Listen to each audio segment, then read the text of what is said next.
Nous allons maintenant entendre le dernier intervenant,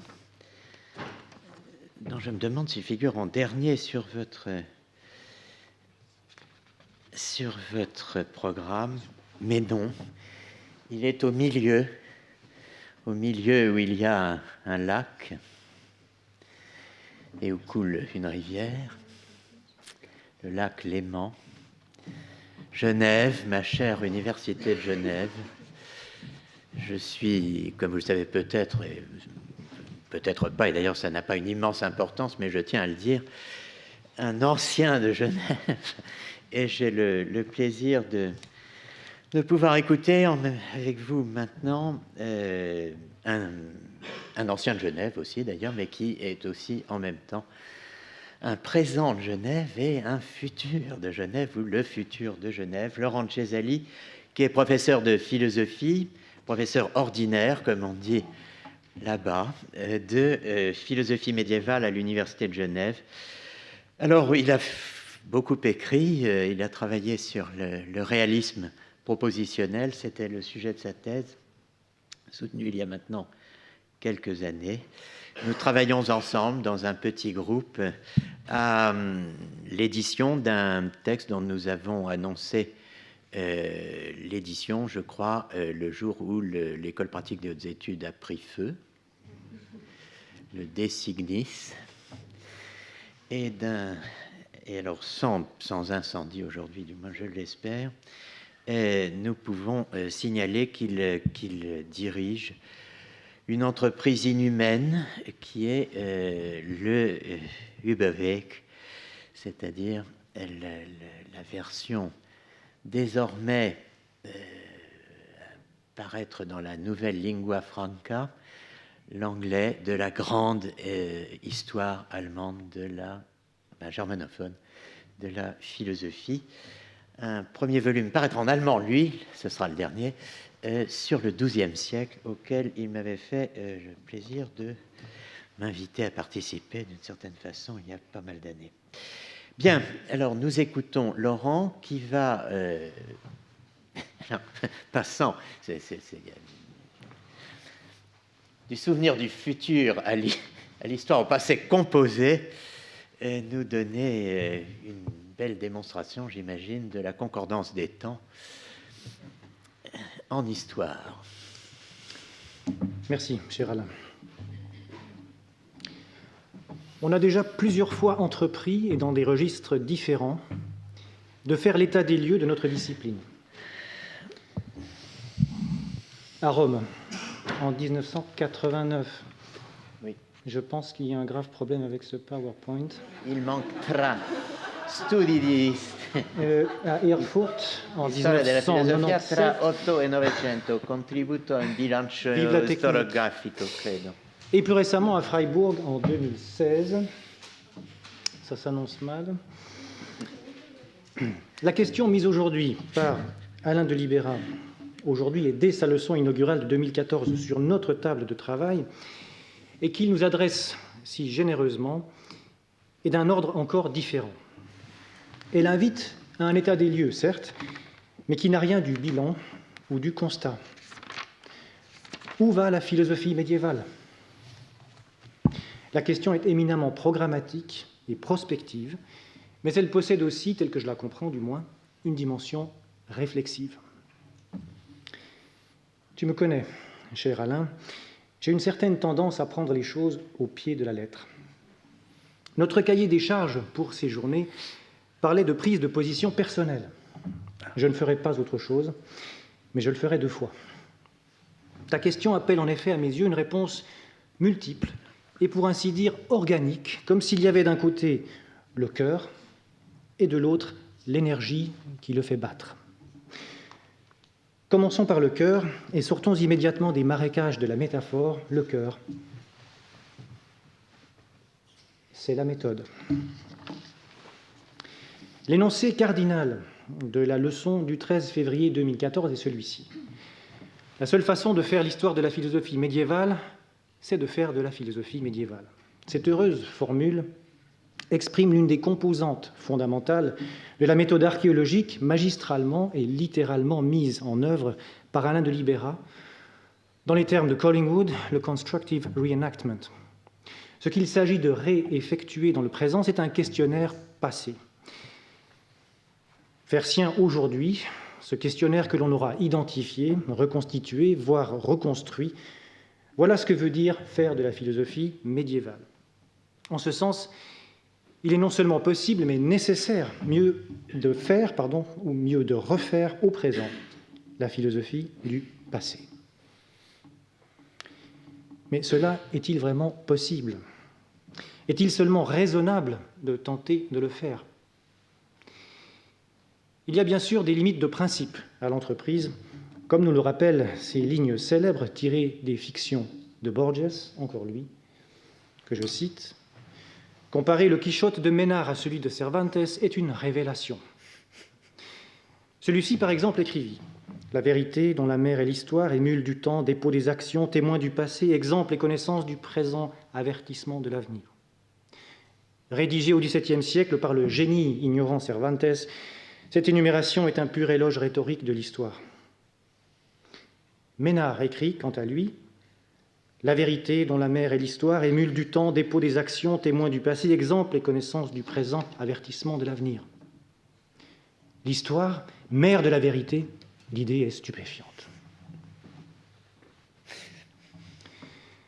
La fable borgésienne peut nous inciter à reconsidérer, c'est-à-dire à limiter l'idée du reenactment, à la lumière de la temporalité des sujets pensants, parlants et écrivants. La limite, en l'occurrence, n'étant autre que le présent.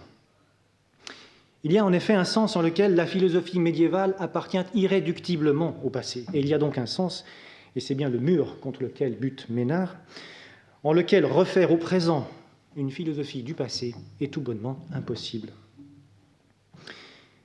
Est-ce une raison suffisante pour jeter l'archéologue avec l'eau des sécuaires? Probablement pas. Il s'agit toutefois, à mon sens, d'une bonne raison pour élever le constructive reenactment au niveau d'un idéal régulateur. Plus qu'à une marche à suivre contraignante, c'est à une norme méthodologique que nous avons affaire. Dans les limites que lui impose son propre présent, l'historien de la philosophie médiévale réeffectue donc des questionnaires passés, et ce faisant, il travaille sur ce que j'appellerai ici des sécuaires de premier ordre. Comme tout travail, celui de l'archéologue a un produit et ne peut se faire qu'à certaines conditions. La première d'entre elles étant philologique, ou plus exactement paléographique. Sans lecteur de manuscrits, sans éditeur de textes, pas d'histoire de la philosophie médiévale. Quant au produit, quel est-il? Que lit-on dans les travaux d'histoire de la philosophie médiévale écrits selon la méthode archéologique? Il y a les questionnaires et leurs questions constitutives.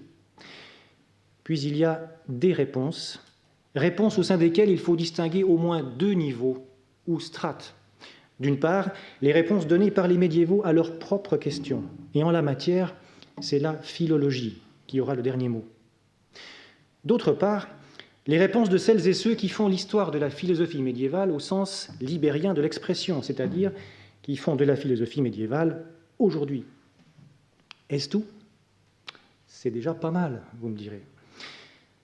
On peut toutefois ajouter une strate, une couche à l'édifice qui à la fois le présuppose et nous fait quitter au moins d'un pied le terrain de l'historiographie proprement dite. Cette troisième strate est constitutive de ce que je voudrais appeler des sécuaires de second ordre. Et en la matière, c'est la philosophie qui donnera le ton. Quel sera alors le questionnaire? Il ne sera pas médiéval, mais contemporain. Il n'aura pas de visée herméneutique, mais strictement doctrinale. Bref, il s'agira des questions que la philosophie d'aujourd'hui juge légitime d'adresser à celle du Moyen-Âge, étant donné ce qu'aura mis à jour le travail archéologique. De tels questionnaires de second ordre ne sont pas ceux de l'historien de la philosophie au sens strict, mais bien ceux du philosophe qui prend au sérieux le passé de sa discipline. La seconde partie de mon titre pour des CQR de second ordre annonce un plaidoyer. Je crois en effet qu'il est profitable à notre discipline de s'engager sur cette voie méthodologique. La chose est toutefois délicate parce que la mise en rapport visée par ces CQR de second ordre fait face, elle aussi, à une objection de principe. Étant donné que, par définition, les questions constitutives des CQR de second ordre ne sont pas et ne peuvent pas être médiévales, comment seraient-elles ne pas être du même coup inadéquates, c'est-à-dire impertinentes ? Est-il légitime, est-il seulement raisonnable d'adresser à des textes des questions qui ne se posaient pas, pire, qui ne pouvaient pas se poser au moment où ils ont été écrits ? Ici, comme ailleurs, on ne part jamais de rien. Certaines choses sont présupposées. Le constructive reenactment partait du principe qu'il est possible de faire aujourd'hui de la philosophie médiévale. La mise en rapport qui m'intéresse, quant à elle, part du principe qu'il est possible d'interroger la matière médiévale avec des questions contemporaines, et cela avec d'autant plus de confiance que la philosophie médiévale, qui se voit alors soumise à la question, n'est autre que celle qui est faite aujourd'hui par quiconque adopte la méthode archéologique. Bref, il s'agit toujours bien du passé, mais tout se joue seulement dans le présent. La nature strictement contemporaine du philosophe médiéval d'aujourd'hui, c'est-à-dire de l'archéologue, est l'un des deux facteurs principaux qui garantissent l'applicabilité des questions contemporaines à la matière médiévale. L'autre facteur est ce garde-fou essentiel, en lequel certains verront peut-être une forme de chauvinisme, mais qui en même temps tombe sous le sens, la création d'un CQR de second ordre, car il s'agit toujours nécessairement de création et non pas d'identification ou de reconstruction. Cette création doit rester la prérogative absolue de l'historien, sous peine de vider entièrement l'entreprise de son sens et la priver par là même de toute pertinence et de toute légitimité. So far, so good, perhaps. Reste évidemment à donner des exemples concrets de cette manière de travailler dont je me fais ici l'avocat. J'en évoquerai 3, auxquels je tâche de contribuer depuis quelques années. Et il me tient à cœur de préciser ici qu'il s'agit souvent de travaux collectifs, nés de multiples tâtonnements, de nombreuses errances, mais aussi parfois de quelques découvertes faites dans le cadre de projets de recherche nationaux et internationaux. Projets de recherche. Le mot est lâché. Au détour d'une conversation, un ami qui m'est cher a eu cette phrase profonde. Il y a ceux qui dirigent des projets et il y a ceux qui écrivent des livres. Voilà qui m'a donné sérieusement à penser, mais qui ne m'a pas tout à fait converti pour autant. Mais revenons à nos exemples. Premier questionnaire de second ordre. Y a-t-il au Moyen-Âge des théories des états de choses ? Les éléments doctrinaux de la philosophie médiévale contemporaine qui se voient adresser cette question sont, par exemple, les discussions autour de la sémantique des propositions, les débats portant sur les objets de la connaissance, humaine ou divine, mais aussi sur ceux de la foi ou encore sur la notion de vérité. Deuxième questionnaire de second ordre. Comment s'articulent sémantique et pragmatique dans la philosophie du langage médiéval ? Ici, la matière à interroger est fournie par les corpus de la grammaire et de la logique, ces deux disciplines ne se réduisant pas à des théories de la congruence ou de l'argumentation, puisqu'elles regorgent d'éléments doctrinaux relevant aussi bien de la sémantique, de la psychologie et de la métaphysique. Troisième questionnaire de second ordre. Que veut dire réalisme dans la pensée médiévale ? Dans ce dernier cas, ce sont les champs de la pensée médiévale où s'affrontent des formes de réductionnisme et d'anti-réductionnisme qui seront mis sous la loupe. Au premier rang desquels, le questionnaire de Porphyre et ses avatars, bien sûr, mais aussi et parallèlement l'extraordinaire déclinaison ontologique qui caractérise la métaphysique médiévale. Substance, accident, essence, matière, forme, ens, in anima extra animam mixtum subjectivum, objectivum, permanens, successivum, particulare commune, maxime transcendens, aggregatum, collectum, tertio adiacens, etc. De quel type sont les réponses générées par de tels questionnaires? Elles ont quelque chose d'hybride et de constructif à la fois. Hybride en vertu de cet anachronisme contrôlé et revendiqué dont elles relèvent. Constructif parce qu'elles permettent de passer de l'exercice contemporain de la philosophie médiévale à quelque chose qui en est comme la complication au sens horloger du terme. Faire de la philosophie avec la philosophie médiévale. Un dernier point, avant de changer de registre. Je viens d'associer les CQR de second ordre à des complications. Mais pourquoi faire compliqué? En plus d'être possible, de tels méta-CQR ne sont-ils pas de vains gadgets historiographiques? Ce qu'il y a à gagner dans cette manière de travailler est, je crois, assez évident. C'est l'intégration renforcée de la philosophie médiévale contemporaine dans la philosophie tout court. Bref, c'est faire un pas de plus dans la direction de la philosophie. Voilà donc pour la méthode, pour le comment, pour le cœur. Ma seconde prise de position concerne l'énergie qui fait battre ce cœur. Autrement dit, le pourquoi, la question gigogne des motivations et de la justification. De fait, avoir une idée de là où pourrait aller la philosophie médiévale est une chose. C'en est une autre que de savoir pourquoi elle devrait aller quelque part plutôt que nulle part. La question a à l'évidence une portée maximale. Car si ce qui précède a un sens, ce n'est pas seulement la philosophie médiévale, mais la philosophie tout court qui est concernée. Il s'agit donc maintenant de sortir du bois académique, d'engager la viande, comme disent si joliment les grimpeurs, bref, de se lâcher pour mieux prendre le taureau par les cornes et poser sur la table la question qui tue, ou peut-être pas finalement, pourquoi faire de la philosophie? Question qui en appelle une autre, plus abyssale encore peut-être, qu'est-ce que la philosophie? Alors j'ai 4 minutes et demie, c'est peu, mais c'est peut-être assez pour dire ce qui, à mes yeux, est essentiel. La philosophie est une pratique humaine. Il n'y a pas de philosophie sans philosophe, et donc pas de philosophie sans êtres humains. Ce qui singularise cette pratique est le fait qu'elle consiste en l'exercice, sous sa forme la plus épurée, de ce qu'il y a de plus distinctif en l'être humain, eu égard au reste de la création. Un tel cumul de superlatifs est axiologiquement neutre. La philosophie n'est pas une pratique au-dessus des autres, elle est seulement, mais c'est absolument crucial, plus radicale. Radicale dans ses principes, radicale dans ses questions, comme dans ses réponses. Bref, la philosophie, c'est l'usage radical de la raison.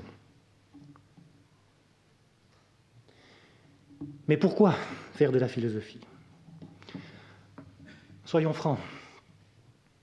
En dehors d'une communauté intellectuelle qui, au mieux, reste confidentielle, les cours que nous donnons, les textes que nous éditons, les projets que nous dirigeons, les livres que d'autres écrivent, tout cela, et il s'agit de produits de vies entières, tout cela passe très largement inaperçu et reste pratiquement sans impact. Alors à quoi bon?